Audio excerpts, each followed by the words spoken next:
ఒకసారి చూస్తే అది 250 మీటర్లు ఉండే గ్యాప్ 1 బండ్ 150 మీటర్స్ కొట్టుకొని వెళ్ళిపోయింది. దాని మీద ఇప్పుడు ఇసుకేసి కొంచెం ఫిలప్ చేశారు. ఇప్పుడు ఆ ఇసుకేసి అది ఫిలప్ చేస్తే దాన్ని మళ్ళా గ్యాప్ 1 ఫిలప్ చేయాలి మనం. ఇప్పుడు ఇసుక తీసుకొచ్చి బయట నుంచి ఇసుక తీసుకొచ్చి అక్కడ పెట్టి మొత్తం కొట్టుకొని వెళ్ళిపోయింది కాబట్టి ఇప్పుడు డ్రౌటింగ్ దానంతా కూడా కాంపాక్ట్ చేస్తున్నారు. ఆ ఇసుక అంతా పోసి ఇది ఎంత అవుతుందో తెలియదు. 2,000 కోట్లు అవుతుందా ఎంత అవుతుందో తెలియదు. They are saying as on today 2,000 కోట్లు నాకు నమ్మకం లేదు. అడ్మినిస్ట్రేషన్ పైన వాళ్ళు ఏ లెక్కన వేశారో తెలియదు నాకు. ఇది అయిన తర్వాత గ్యాప్ 1 అనేది లాస్ట్ లో ఉండేది వస్తుంది. గ్యాప్ 2 డయాఫామ్ వాల్, గ్యాప్ 3 ఇంకొక వాల్ కట్టారు, అక్కడ కాంక్రీట్ వాల్ కట్టారు.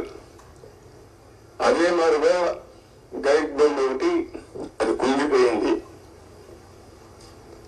సరే స్పిల్ అప్పుడే పెట్టాం, గేట్స్ కూడా అప్పుడే పెట్టాం.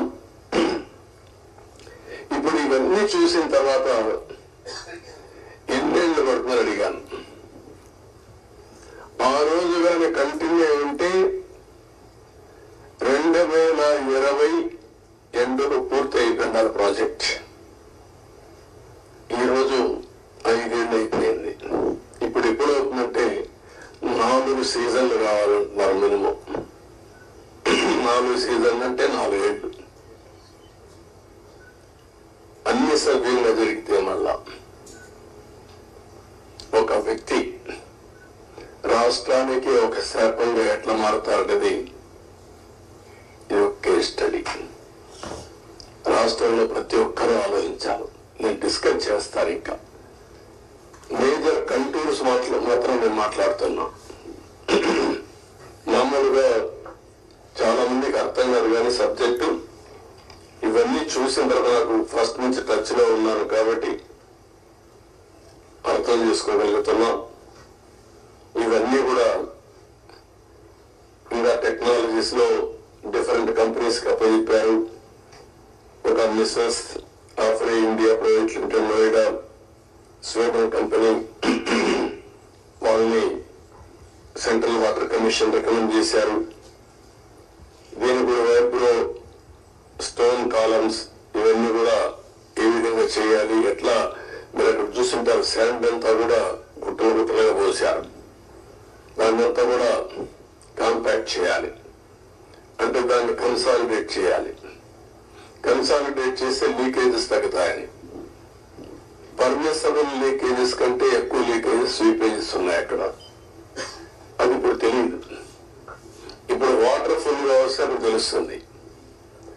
మళ్ళీ అది కంట్రోల్ కావాలి.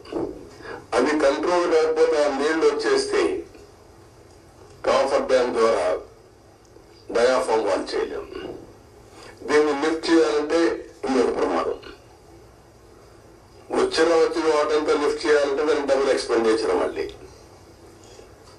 ఎంత కాంప్లికేట్ చేయాలో అంత కాంప్లికేట్ చేశారు. ఎన్ని చిక్కుముడు వేయాలో అన్ని చిక్కుముడు వేశారు. ప్రాజెక్ట్ ని గందరగోళం చేశారు. ఇవన్నీ ఇంకా నేను స్టడీ చేస్తున్నా. ఫస్ట్ ప్రైమరీ నేను ఏదైతే తద్వారా ఎవ్రీ ఎకరాకు నీళ్ళు ఇవ్వాలనుకున్నా. అందుకే మీరు చూస్తే 14-19లో ఆవరేజ్ అని ఎవ్రీ ఇయర్ 13,683 కోట్లు ఖర్చు పెట్టా. ఆవరేజ్ వీళ్ళు వచ్చిన తర్వాత దాన్ని 7,100 కోట్లు తగ్గించేశారు. బడ్జెట్ పెరిగింది, ఎక్స్పెండిచర్ తగ్గించారు. ఆ డబ్బులు కూడా కాంట్రాక్టర్లకు అడ్వాన్స్ ఇచ్చుకున్నారు తప్ప ఎక్కడ ఏ పని కాలేదు. అంత మునుపు కూడా రాజశేఖర్ ముఖ్యమంత్రిగా ఉంటే 4,200 కోట్ల ఖర్చు పెట్టాడు. తర్వాత 3,430 కోట్లు ఖర్చు పెట్టారు. ఫస్ట్ టైం చరిత్రలో 13,683 కోట్ల రూపాయలు ఎవ్రీ ఇయర్ ఖర్చు పెట్టి సాగునీరు కోసం ఎక్కువ ప్రాధాన్యత ఇచ్చాం. పోలవరాన్ని కూడా ముందుకు తీసుకెళ్ళాం. ఈరోజు ఈ పరిస్థితి పరిస్థితుల్లో మీరు కూడా అధ్యయనం చేయండి. డేటా అంతా మీకు కూడా ఇస్తాను. ఇందులో రహస్యాలు ఏమీ లేవు. అలాంటివన్నీ స్టడీ చేసి మనం ఏం చేయాలో చేయడం, దీన్ని కంప్లీట్ చేసుకోవాలి. ఇది ఒక కేస్ స్టడీగా ప్రతి ఒక్కరికి అర్థం కావాలి. రాష్ట్రంలో ఉండే ప్రతి ఒక్క వ్యక్తికి సంబంధించిన ప్రాజెక్ట్ ఇది. వాళ్ళ భవిష్యత్తుకు సంబంధించిన ప్రాజెక్ట్ ఇది. ఏదేమైనా బాధ, ఆవేదన, ఒకసారి ఎమోషన్ కూడా వస్తుంది. నిబ్బరంగా ఉండి దీన్ని ముందుకు తీసుకుపోవాల్సిన అవసరం ఉంది. మొదటి కావాలి, రివర్స్కి వచ్చేది.